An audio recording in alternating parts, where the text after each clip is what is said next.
오늘은 우리가 함께 추수감사절 예배로 예배하고 있습니다. 그러면 추수감사절이 그 성경에 나오는 절기일까요? 그렇지는 않아요.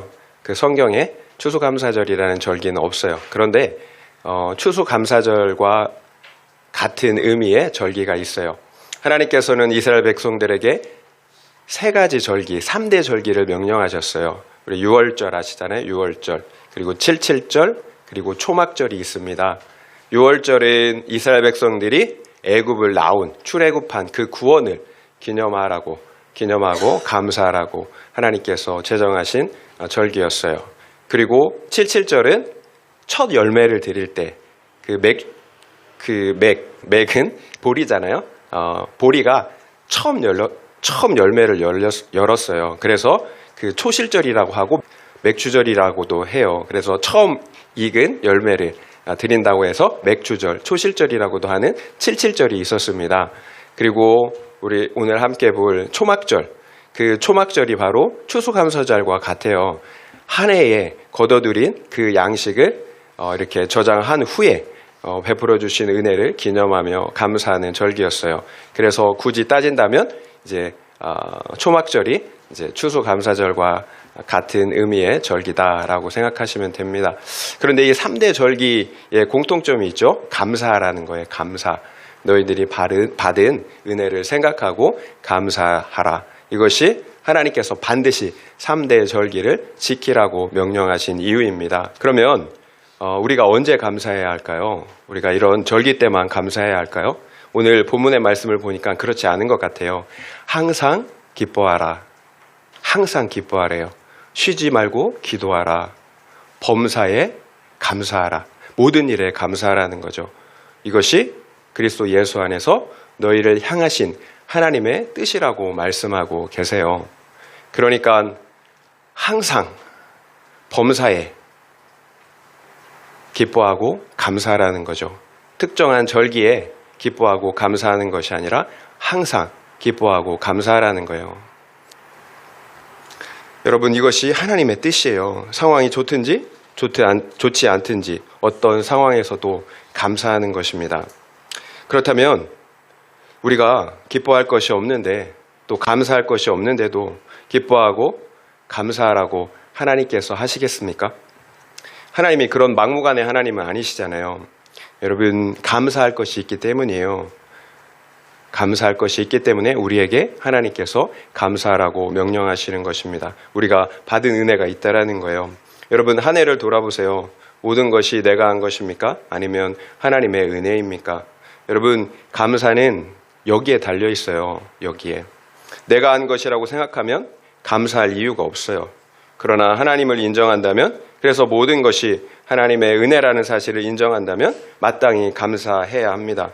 이스라엘 백성들이 가나안 땅에 들어간 것을 우리가 지켜보았어요.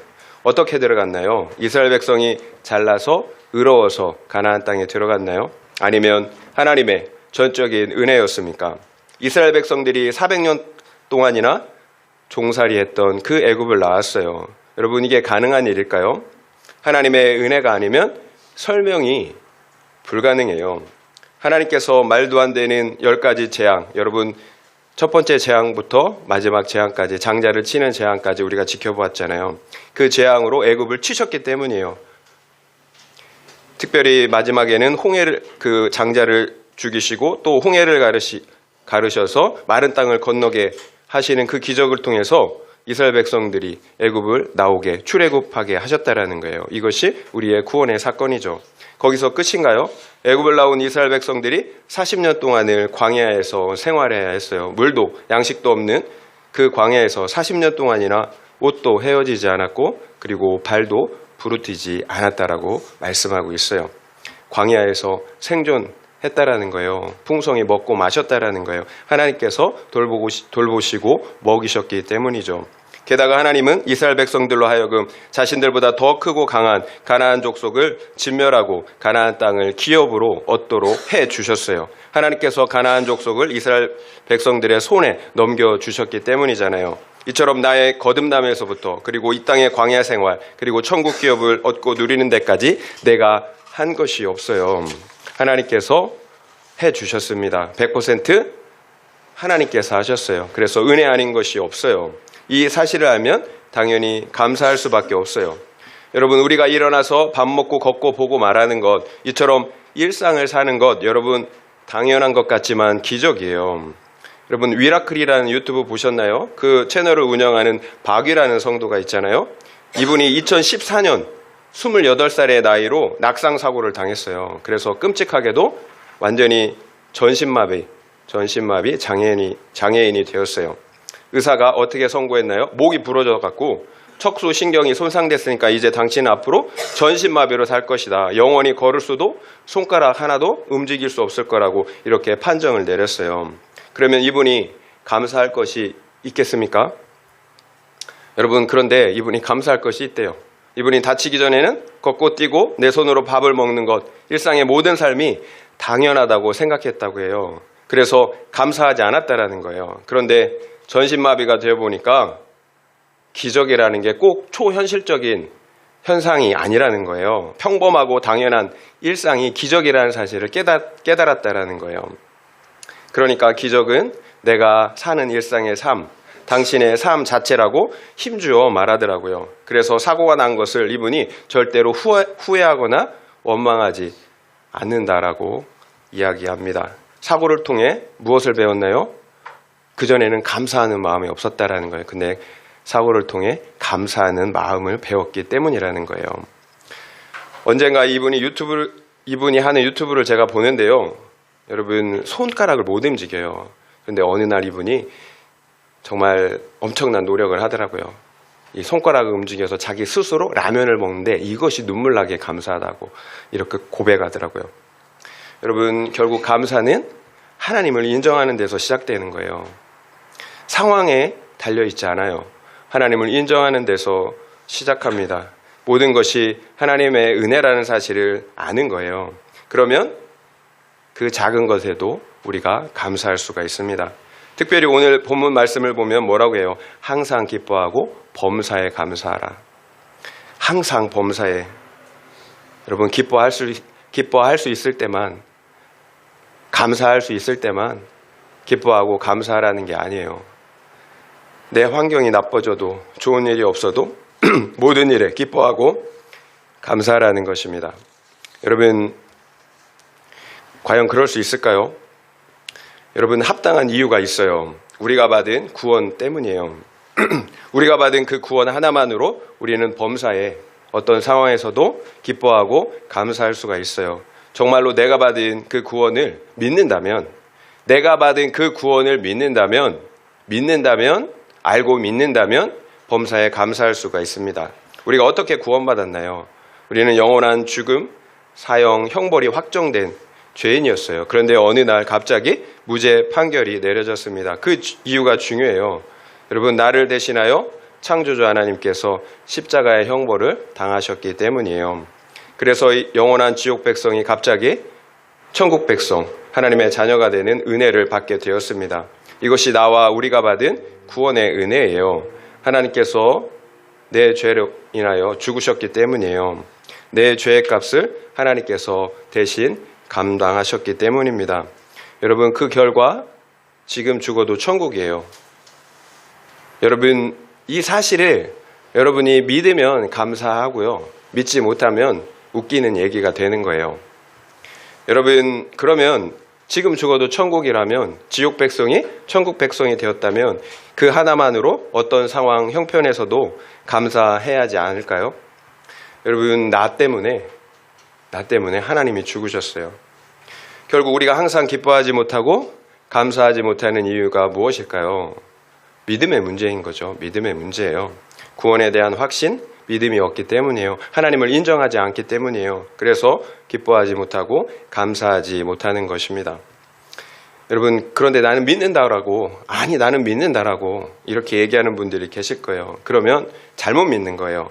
그 방향이, 믿음의 방향이 잘못된 것입니다. 만약 우리가 범사에 감사하지 못한다면 우리가 믿는다고 하지만 방향이 잘못된 거예요.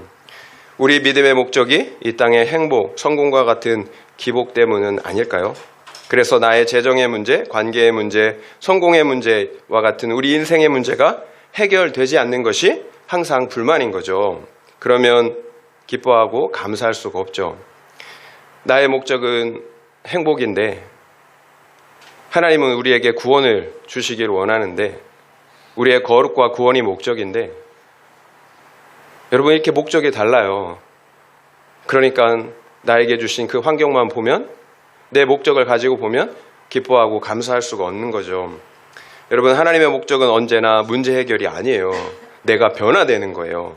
그래서 거룩과 구원을 이루는 것입니다. 그래서 하나님은 우리 해결되지 않은 그 문제들, 그 환경을 통해서 우리의 거룩과 구원을 이루시는 거예요. 여러분 구원의 도구예요. 여러분 그러니까 감사하지 못하는 이유가 무엇입니까? 믿음의 문제인 거예요. 믿음의 문제. 그리고 방향의 문제예요. 믿는데 그러면 기뻐하고 감사하지 못한다면 나는 나의 행복이 목적인 거예요. 그런데 하나님은 나의 거룩과 구원이 영원한 생명이 목적인 것입니다. 그래서 우리가 고난 가운데 있다면 오히려 감사할 수 있어야 합니다. 여러분 택자라는 증거예요. 하나님께서 나를 사랑하신다라는 증거예요. 내가 사생자가 아니에요. 친아들이에요. 하나님은 여러분 자녀들이 친자녀들이기 때문에 징계하는 거잖아요. 만약에 사생자라면 여러분 그냥 내버려 둘 거예요. 어떻게 살든 개판을 치든 말든. 여러분 우리에게 징계가 있다면 고난이 있다면 내가 하나님의 사랑을 받는 친자녀라는 것을 여러분 알기를 바라요. 우리의 거룩과 구원을 이루려고 하시는 거예요. 영원한 생명을 주시려는 것입니다.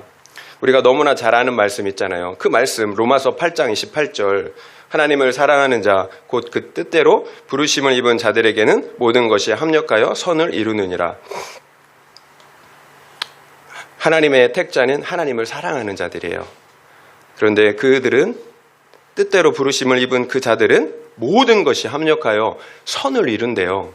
그러니까 우리에게 일어나는 모든 일들이 우리의 선을 이룬다라는 거예요. 우리에게 유익하도록 하나님께서 역사하신다라는 거예요. 가장 큰 선이 무엇이겠습니까? 우리의 거룩과 구원인 거죠. 여러분 그러니까 우리에게 일어나는 모든 것들이 나의 구원을 이루시려는 하나님의 도구, 사랑의 여러분 수단이라는 거예요. 시편 118편 1절 29절 말씀 읽어드릴게요. 여호와께 감사하라. 그는 선하시며 그 인자하심이 영원하심이라. 여호와께 감사하라. 제가 이것을 이렇게 찾아보니까 똑같은 구절이 그 성경에 6구절이 나오더라고요. 여호와께 감사하라. 그는 선하시며 그 인자하심이 영원하심이라. 하나님은 선하세요. 다만 하나님과 우리 사이에 생각의 차이가 있는 거죠. 좁힐 수 없는 생각의 차이가 있어요. 하나님은 선하세요. 그 인자하심이 영원하세요. 우리가 죄인 되었을 때 자기 생명을 내어주신 분이 우리를 사랑하시기에 그 하나님이 선하지 않을 수 있다라고 우리가 말할 수 있을까요? 여러분 그 선하심과 인자하심이 영원하세요. 그래서 여호와께 감사하는 것이 너무나 당연한 것입니다. 다만 생각이 다른 거예요. 우리는 행복을 원하는데 하나님은 우리에게 거룩과 구원을 주시길 원하시는 것입니다. 여러분 하나님이 선하시다라는 걸 우리가 믿는다면 감사할 수가 있어요. 여러분 손양원 목사님 아시잖아요. 손양원 목사님 자기 생때 같은 아들 두 아들을 잃었어요. 안재선이라는 폭도한테 잃었어요. 두 아들을 잃었는데 어떻게 하였나요? 그 안재선이라는 자기 아들을 죽인 두 아들을 양자 삼았잖아요. 그분이 두 아들의 장례식장에서 10가지 감사 제목을 읽었는데요. 그 중에 일부를 제가 여러분에게 소개해 드리겠습니다. 두 아들이 죽었어요. 그런데 감사할 것이 있다고 합니다.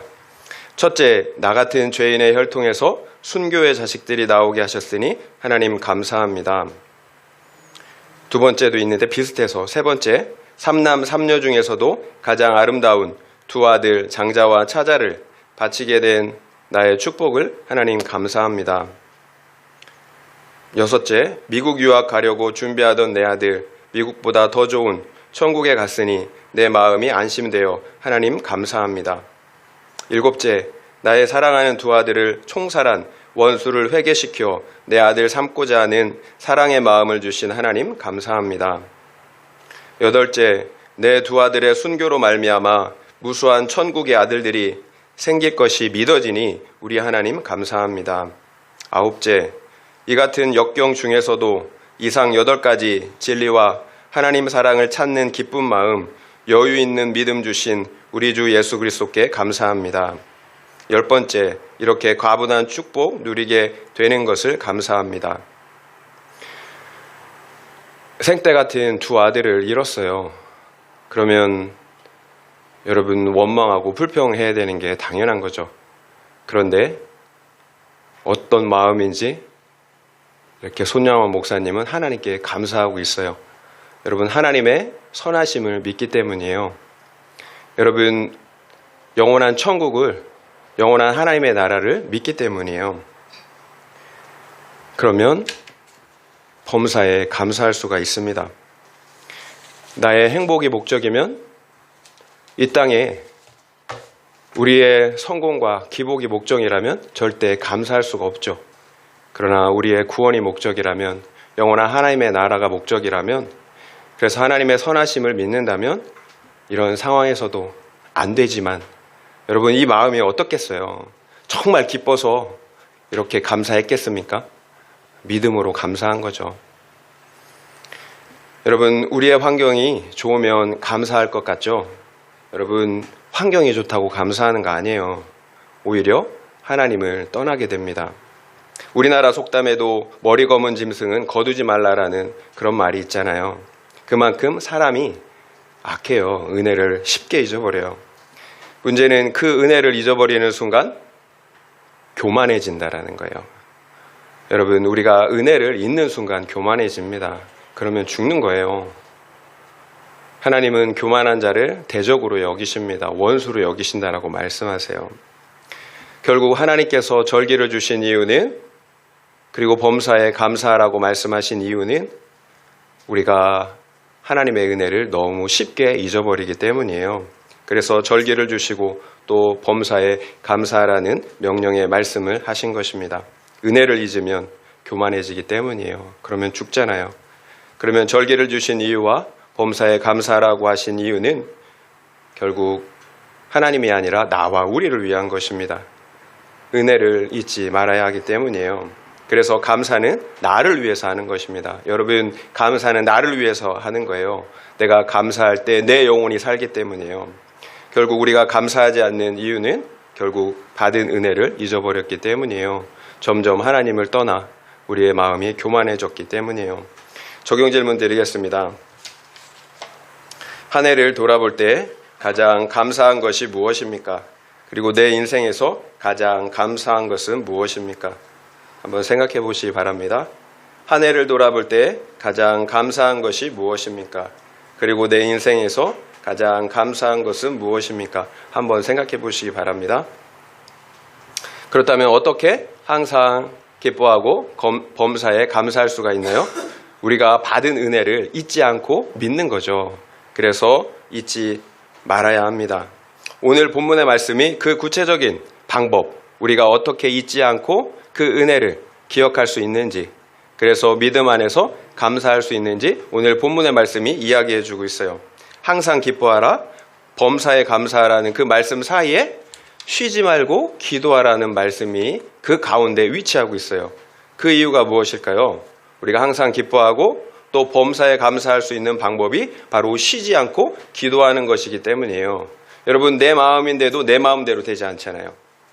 그래서 기뻐하지 못하고 걱정 근심하는 거예요.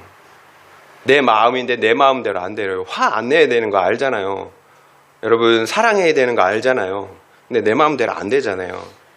결국 내 안에 성령의 역사, 성령의 은혜가 있어야 한다는 거예요. 그래야 우리가 어떤 상황에서도 기뻐하고 감사할 수가 있는 것입니다.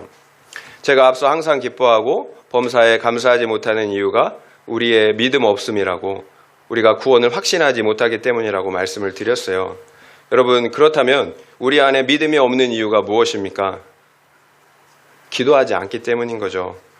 여러분 성경이 말씀하는 믿음은 우리가 생각하는 그런 지식적인 믿음이 아니에요. 성경이 말씀하는 믿음은 내가 가질 수 있는 그 무엇이 아니라는 거예요. 오직 성령의 역사로만 주어지는 은혜의 선물이에요. 여러분, 내 죄를 보고 회개하고 하나님과 관계를 맺는 성령 안에서 우리가 새롭게 되는, 여러분, 이것이 믿음의 능력이에요. 그래서 이것이 그리스도 안에서 너희를 향하신 하나님의 뜻이라고 말씀하시는 거예요. 이 모든 것이 그리스도 안에서만 주어지는 은혜의 결과이기 때문이에요. 여러분, 기뻐하고 감사할 수 있는 것, 여러분, 은혜, 그리스도 안에서만 되는 거예요. 또 그래서 빌립보서 4장 4절에서는 이렇게 얘기해요. 주 안에서 항상 기뻐하라. 주 안에서 항상 기뻐하라. 내가 다시 말하노니 기뻐하라고 말씀하고 있어요. 주 안에서만 기뻐할 수가 있다라는 거예요. 따라서 우리가 항상 기뻐하기 위해서, 그리고 범사에 감사하기 위해서는 주 안에, 그리스도 안에 거하는 믿음의 선택을 해야 된다라는 거예요. 그리스도 안에서 기도하는 거예요. 쉬지 말고 기도하는 것입니다. 이것이 항상 우리가 기뻐하고 조건과 관계없이 감사할 수 있는 방법이에요. 예수님은 제자들에게 시험에 들지 않게 깨어있어 기도하라고 말씀하셨어요. 시험에 들지 않게 깨어있어 기도하라. 무슨 말인가요? 깨어있어 기도하지 않으면 시험에 든다라는 거예요. 목적이 시험에 들지 않기 위해서 깨어있어 기도하라는 거예요. 여러분, 혹시 시험에 들었나요? 그래서 기쁨도 없고 감사가 없나요? 여러분, 그러면 돌아봐야 되는 거예요. 기도하지 않았기 때문이에요. 그래서 은혜로만 주시는 믿음을 여러분 슬슬 잃어버리고 있기 때문이에요. 누가 기도하나요? 믿지 않는데 누가 기도합니까? 믿어야 기도하는 거죠. 예수님은 누가복음 18장에서 불의한 재판장과 과부의 비유를 통해서 우리가 왜 쉬지 않고 기도해야 하는지 그 분명한 이유를 말씀하고 계세요. 불의한 재판장이 비록 하나님을 경외하지 않아요. 불의한 재판장이니까 하나님을 경외하지 않아요. 사람들도 무시해요. 과부가 끊임없이 찾아옵니다. 그 불의한 재판장에게. 그래서 자신의 억울함을 풀어달라고 하는 거예요. 그러니까 불의한 재판장이 어떻게 했나요? 불의한 재판장이 이렇게 얘기합니다. 나는 하나님을 경외하지도 않고 또 사람들을 무시하지만 귀찮아서 안 되겠다. 계속 찾아오니까 결국 불의한 재판장이 귀찮아서 과부의 억울함을 풀어줍니다. 그러면서 예수님은 하물며 하나님께서 너희 밤낮 부르짖는 택하신 자들의 원한을 풀어주시지 않겠느냐. 하나님께서는 기도하는 자들의, 택한 자들의 그 기도를 듣고 속히 원한을 풀어주신다라는 거예요. 그런데 예수님이 마지막으로 이런 말씀하세요. 그러나 인자가 올 때에 세상에서 믿음을 보겠느냐. 무슨 말일까요? 예수님께서 다시 오실 때에 이처럼 믿음으로 기도하는 자를 찾을 수가 있겠느냐라는 거예요. 기도하면 원한을 풀어주신다고 분명히 약속하셨는데 기도하는 자가 없다라는 거예요. 여러분, 기도하십니까? 그러면 믿음이 있는 사람이에요. 그러나 기도하지 않는다면 나의 믿음을 점검해 보셔야 합니다. 여러분, 믿음이 없는 거예요. 그래서 기뻐할 수도 감사할 수도 없는 것입니다. 여러분, 기쁨과 감사는 그리스도 안에서만 가능해요. 그래서 우리가 기도해야 하는 거예요. 여러분, 하나님을 우리가 진짜 믿고 신뢰한다면, 그래서 하나님이 모든 열쇠를, 모든 문제를 풀 수 있고 나의 죄와 구원을 해결하는 그 모든 열쇠를 하나님이 가지고 계시다라는 것을 우리가 믿고 확신한다면 왜 기도하지 않겠어요? 우리가 왜 기도해야 하는지 좀 더 구체적인 이유를 알아보겠습니까? 우리가 함께 나누고 있는 본문을 보면 항상 기뻐하는 것, 쉬지 말고 기도하는 것, 범사에 감사하는 것이 하나님의 뜻이라고 말씀하세요. 여러분, 우리가 알고 있는 하나님의 뜻이 무엇인가요? 거룩이잖아요. 거룩. 그런데 항상 기뻐하고 쉬지 말고 기도하는 것, 범사에 감사하는 것이 하나님의 뜻이라는 거예요. 우리가 알고 있는 하나님의 뜻은 거룩이잖아요. 그래서 데살로니가전서 4장 3절 앞절에 보면 하나님의 뜻은 이것이니 너희의 거룩함이라. 하나님의 뜻은 거룩함이에요. 우리가 너무나 잘 알고 있는 말씀이잖아요. 그런데 항상 기뻐하라, 쉬지 말고 기도하라, 범사에 감사하라. 이것이 하나님의 뜻이라는 거예요. 결국 항상 기뻐하는 것, 쉬지 않고 기도하는 것, 범사에 감사하는 것이 거룩하라는 명령과 같다라는 거예요. 여러분, 거룩하지 않고 항상 기뻐하고 범사에 감사할 수가 있을까요? 그러니까 욕심, 미움, 정욕, 혈기 가득한 마음으로 우리가 기뻐하고 감사할 수가 있느냐라는 거예요. 그래서 기뻐하고 감사하라는 명령은 거룩하라는 명령과 같은 거예요. 그리스도 안에서만 거룩할 때만 우리가 기뻐하고 감사할 수가 있기 때문이에요. 제가 지난번에도 말씀드린 것처럼 구약 백성과 신약 백성의 결정적인 차이가 있잖아요. 그 차이가 무엇이었나요? 죽어있던 영혼이 거듭났느냐, 거듭나지 않았느냐의 차이예요. 생명이 있고 없고의 차이예요. 그래서 그 안에 성령이 있느냐, 없느냐의 차이였어요. 결국 신약 백성들이, 구약 백성들이 이룰 수 없었던 그 거룩을 이루어 갈 수 있는 이유가 무엇입니까? 여기에 있는 거예요. 죽어있던 영혼이 거듭났기 때문이에요. 생명이 있는 거예요. 게다가 성령께서 우리 안에 함께 하시면서 내주하시면서 우리의 죄를 생각나게 하시고 회개하게 하심으로 우리의 거룩을 이루어 가시기 때문이에요. 그래서 신약의 성도들에게 명령하시는 것이 있잖아요. 갈라디아서 5장 16절 말씀 읽어드릴게요. 내가 이르노니 너희는 성령을 따라 행하라. 그리하면 육체의 욕심을 이루지 아니하리라. 이것이 거듭난 신약의 백성들이 반드시 따라야 할 삶의 모습이에요. 성령을 따라 사는 것입니다. 그러면 성령께서 우리 안에 있는 육체의 욕심, 죄의 욕심을 어떻게 다 제거해 주시는 거예요. 잘라내 주시는 거예요. 해결해 주시는 거예요. 그래서 우리의 거룩과 구원을 이뤄가는 것입니다. 우리의 힘으로 절대로, 우리의 수행으로 절대로 우리의 거룩과 구원을 이루지 못해요. 내 안에 계신 성령의 능력을 의지할 때만, 성령의 역사할 때만 죄를 잘라내고 우리의 거룩과 구원을 이뤄갈 수가 있는 거예요. 여러분, 우리에게 요구하는 것이 무엇입니까? 믿음이잖아요. 그래서 기도하는 거예요. 그래야 성령을 따라 살 수가 있기 때문이에요. 그래야 우리가 거룩을 이룰 수 있고 또 그 안에서 항상 기뻐하고 감사할 수가 있기 때문이에요. 반대로 우리가 성령을 따라 살지 않으면 어떻게 될까요? 그러니까 우리가 기도하지 않으면 어떻게 될까요? 로마서 8장 13절에 이렇게 말씀하세요. 너희가 육신대로 살면 반드시 죽을 것이로되 영으로서 몸의 행실을 죽이면 살리니 우리 안에서 성령이 역사하시지 않으면 나의 욕심, 정욕을 해결할 방법이 없어요. 그러면 반드시 죽는다라고 말씀하세요. 그러나 성령으로서 우리 몸의 행실, 죄의 행실을 죽이면 산다라고 말씀하고 있어요. 그래서 우리의 구원은 단번에 이루어진 것이기도 하지만 계속해서 이루어가야 하는 것입니다. 그래서 기도는 아무리 강조해도 지나치지 않아요. 기도는 나를 의지하지 않고 내 안에 성령을 의지하는, 성령을 따라 사는 믿음의 행위이기 때문이에요. 그리고 또 하나, 성령을 따라 산다라는 것은 우리가 말씀을 따라 산다라는 것입니다. 데살로니가전서 함께 읽은 그 본문 5장 16절, 18절 이후에 19절, 20절 말씀은 이렇게 이야기하고 있어요. 성령을 소멸하지 말며 예언을 멸시하지 말고. 성령을 소멸하지 말라라는 말씀은 타오르는 불이 꺼지듯 성령 역시 어떻게 해요? 꺼질 수 있다라는 거예요. 소멸할 수가 있다라는 거예요. 그래서 쉬지 말고 기도해야 하는 것입니다. 기도하지 않으면 성령이 불이 꺼지듯 그렇게 소멸된다라는 거예요. 그리고 성령이 소멸되지 않도록 하기 위해서 그 바로 예언을 멸시하지 말라라고 말씀하고 있어요. 예언은 오늘날로 따지면 기록된 말씀인 거죠. 그래서 예언을 멸시하지 말라라는 말씀은 말씀을 따라 붙잡고 살아가라는 의미예요. 말씀을 따라 살 때 성령을 따라 살 수가 있기 때문이에요. 그래서 우리는 기도와 함께 말씀을 따라 사는 것입니다. 말씀과 기도는 성령을 따라가는 삶, 곧 우리 믿음의 삶의 두 기둥이라는 거예요.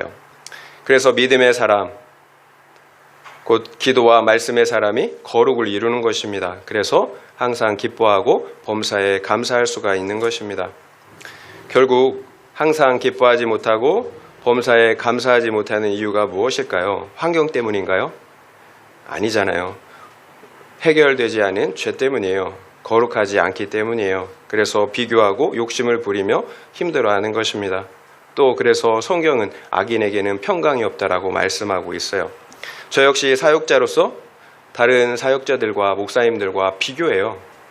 똑같아요. 저도 시기하고 열등감을 가지고 있어요. 또 반대로 제가 조금이라도 잘하면 교만하게 됩니다.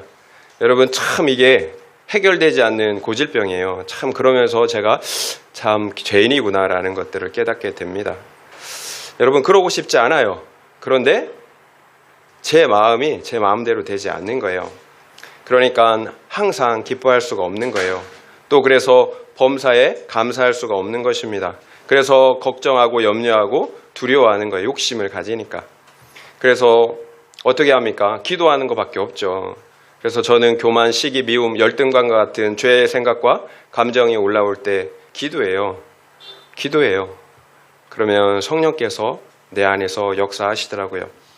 또 날마다 말씀을 보면서 그와 같은 죄를 인정하고 회개할 때 또 내 안에서 성령께서 역사하시더라고요.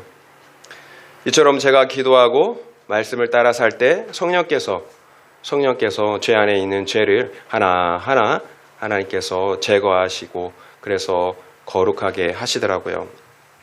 그러면 지금의 상황, 환경에 기뻐하고 감사할 수가 있어요. 환경은 변하지 않았는데 그냥 기쁘더라고요. 나에게 주신 은혜에 감사하게 되더라고요. 여러분, 내가 가진 것만 해도 얼마나 감사할 것이 많습니까? 그런데 이게 욕심이 해결되지 않으면, 이게 비교, 시기, 질투가 해결되지 않으면 이미 가진 것들을 감사하지 못해요. 어느 땐가 이제 제가 이렇게 솔직하게 우리 어린이들에게 나눌 때가 있었어요. 그랬더니 아이니가 그러더라고요. 목사님, 우리가 있잖아요. 이렇게 하는데 정말 내가 아이니보다 못하더라고요. 정말 가진 것, 그 가진 것을 제가 기뻐하지 못하더라고요. 욕심을 해결하지 못하니까. 여러분, 환경은 변하지 않았지만 우리 기뻐하고 감사할 수가 있어요. 나에게 주신 그 은혜를 우리가 충분히 어떤 상황에서도 감사할 수가 있습니다. 여러분, 내 죄가 죽으면, 그래서 그만큼 거룩과 구원을 이루면 언제든지 기뻐하고 감사할 수가 있어요. 여러분, 이렇게 내 뜻대로 안 될 때는 힘들어요. 그런데 내 안에 죄가 해결되니까, 좀 더 거룩해지니까 여러분, 내 뜻대로 안 된 것이 오히려 감사하더라고요. 내 뜻대로 됐다면 내가 얼마나 더 교만해졌을까. 감사하고 기쁨도 다 잃어버리고 그냥 형식적인 무늬만 크리스천 종교인으로 살지 않았을까. 그래서 내 뜻대로 되지 않은 것, 이것이 너무 오히려 감사하더라고요. 적용 질문 드립니다. 나는 나의 문제와 환경이 해결되면 기쁘고 감사하겠습니까? 아니면 나의 교만, 혈기, 미움, 음란과 같은 죄가 해결되면 감사하겠습니까? 한번 생각해 보시기 바랍니다. 나는 나의 문제와 환경이 해결되면 기쁘고 감사하겠습니까? 아니면 나의 교만, 혈기, 미움, 음란과 같은 죄가 해결되면 감사하겠습니까? 한번 생각해 보시기 바랍니다. 우리가 큐티인 책자를 보면 수많은 간증자의 그 간증 내용이 나오잖아요. 그 간증자들의 그 나눔을 읽을 때마다 어떤가요? 어떻게 저런 상황에서도 감사할 수가 있을까? 직장을 잃었는데, 배우자가 바람을 피웠는데, 심지어 죽을 병에 걸렸는데도 감사하다고 합니다. 그 이유가 있어요. 지난달 큐티인 21자 간증자의 사연을 통해서 함께 알아보겠습니다. 이분은 3살 때에 발을 헛디뎠어요. 그래서 연탄 아궁이에서 그 펄펄 끓고 있던 그 주전자 속으로 거꾸로 떨어진 거예요. 그래서 얼굴에 3도 화상을 입었다고 합니다. 이때부터 이분은 화상이라는 그 옥에 갇혀서 인생을 살아야 했어요. 어렸을 때에는 친구들이 괴물, 파충류, 귀신 같다며 놀리며 괴롭혔다고 해요. 그런데 어느 날 어머니는 한 이웃의 전도로 주님을 영접하게 되었다고 합니다. 그날 이후로 어머니는 우울해하는 이 간증자를 안아주시면서 효진아, 너는 하나님만 믿으면 돼, 이렇게 말씀해 주셨다고 해요. 그러면 그 말이 우리 이분에게 그 말이, 어머니의 말이 들어왔을까요? 아니에요. 간증자는 내가 다칠 때 왜 나를 지켜주시지 않았느냐며 하나님을 원망했어요. 그리고 내 얼굴을 고쳐준다면 사탄에게라도 내 영혼을 팔겠다며 하나님을 모욕했다고 해요. 그렇게 대학생이 되었고 하나님을 떠나 살다가 우울증, 폭식증, 자살 충동, 계속되는 취업 실패로 힘든 시간을 보냈다고 합니다. 그렇다면 이분에게도 과연 감사할 수 있는 날이 올까요? 아이러니하게도 어머니가 교통사고로 천국에 가는 사건을 통해 하나님께 돌아왔다고 합니다. 그때 하나님께 돌아왔을 때 회개가 임했대요. 회개하고 성령이 임하자 바울과 실라가 옥중에서 기도하고 하나님을 찬송한 것처럼 화상 입은 그 얼굴마저 감사하게 되었다고 합니다. 문제는 화상을 입은 얼굴이 아니라 자신 안에 예수가 없다라는 것이 문제라는 사실을 알았다라는 거예요. 그리스도가 나를 위해 해를 받고 죽은 자 가운데서 다시 살아나신 것이 믿어지니까 우울증과 자살 충동에서 벗어날 수 있었다고 합니다. 오히려 사고 가운데 눈을 다치지 않게 해주신 것, 또 왼손은 다쳤지만 오른손을 지켜주신 것, 이것을 하나님께 감사할 수 있게 되었다라는 거예요. 이처럼 하나님을 만나니까 자존감이 높아졌어요. 화상 입은 얼굴도 예쁘다고 해주는 그 형제를 만나 그래서 결혼할 수 있었다고 합니다. 이제는 남은 인생 나처럼 옥에 갇혀 고통받는 그 한 사람을 살리는데 쓰임받길 원한다라고 이렇게 마무리를 하더라고요. 여러분, 이분의 환경이 변했나요? 여러분, 평생 그 얼굴로 사는 게 여러분 쉽지 않잖아요. 여러분, 환경이 변해서 이분이 감사하고 자족한 것입니까? 아니잖아요. 결국 감사는 환경에 달려있지 않아요. 그 무엇에 달려있나요? 회개에 달려있어요. 나의 거룩과 구원에 달려있습니다. 회개한 사람, 십자가의 주님을 만난 사람만이 범사에 감사할 수가 있다는 거예요. 결국 우리가 구원받지 못한 사람, 회개에 이르지 못한 사람은 여러분 항상 그렇다라는 건 아니죠. 하지만 진정한 하나님이 원하시는 그리스도 안에서의 감사는 올려드릴 수가 없습니다. 그래서 항상 기뻐하라, 범사에 감사하라는 명령을 우리가 삶 속에서 우리가 순종하면서 할 수 있는 방법은 역시 특별한 데 있지 않아요. 날마다 내 죄를 보고 가는 것입니다. 그래서 거룩을 이뤄가는 거예요. 매일 말씀을 보고 믿고 누리고 사는 것, 그래서 쉬지 않고 기도하는 것입니다. 여러분, 어리석은 부자 이야기 아시잖아요. 예수님께서 말씀하신 어리석은 부자, 먹고 마시고 즐기자 해서 창고를 크게 줘요. 양식과 재물을 가득 저장해 두었습니다. 그런데 그날 밤에 하나님께서 그를 데려가셨어요. 그러면 그 모든 것이 누구 것이 되겠느냐라고 주님은 말씀하셨어요. 그래서 이 세상의 것들은 제가 생각해 볼 때 이 세상의 것들은 아무리 많이 소유해봤자 게임머니 같다라는 생각이 들어요. 우리에게 필요한 것은 어느 정도 소유해야 되겠죠. 그런데 너무 많이 소유하는 것, 게임머니예요. 게임머니. 내가 얼마 벌었다, 나 몇 등 했다, 이 정도예요. 이 땅에 게임이 끝나면 어떻게 해요? 다 사라지는 거잖아요. 그래서 정말 중요한 것은 소유가 아니라 거룩이에요. 어떤 상황에서도 기뻐하며 감사할 수 있는 거룩한 마음을 갖는 것입니다. 그래서 소유하는 것이 아니라 하나님이 주신 것을 누리는 거예요. 소유에서 기쁨을 찾는 것이 아니라 하나님 안에서, 누림 안에서 기쁨을 찾는 것입니다. 그래서 저는 하나님께서 우리 거룩한 공동체를 주신 것에 대해서 감사해요. 여러분과 함께 말씀을 나누며 뇌제를 보며 함께 갈 수 있는 환경이 너무 감사하다라는 거죠. 여러분, 목사가 여러분 제일 믿음이 없을 수 있어요. 제일 거룩하지 못할 수 있어요. 여러분, 왜 그럴까요? 목사에게는 어떤 누구도 그 죄를 쉽게 와서 권면해 줄 수가 없어요. 얘기해 줄 수가 없는 거예요. 그러니까 오랫동안 여러분 목사이면서도 자기 죄를 못 보면서 잘하고 있다, 이렇게 착각하면서 갈 수 있다라는 거예요. 그럼에도 구속사로 큐티하고 나누어야 하니까 여러분 내 죄를 여러분 보며 갈 수밖에 없는 거예요. 나눌 수밖에 없는 거예요. 여러분, 그래서 사는 거죠. 여러분, 내 죄를 계속 감추면 위선 속에서 여러분 내 행위 때문에 속아요. 여러분, 우리가 속는 이유는 행위 때문이에요. 너무나 여러분 우리의 행위가 여러분 잘하고 있기 때문에 행위 때문에 내 안에 있는 죄를 못 보면서 가는 거예요. 감사한 것은 우리가 함께 내 죄를 보며 나누는 큐티하는 공동체이기 때문에 그래서 그럴 수가 없는 거죠. 그래서 우리가 함께 거룩을 이루고 또 함께 언제든지 항상 기뻐하며 또 감사할 수가 있는 것입니다. 세 번째 적용 질문을 드리겠습니다. 나는 범사에 감사하십니까?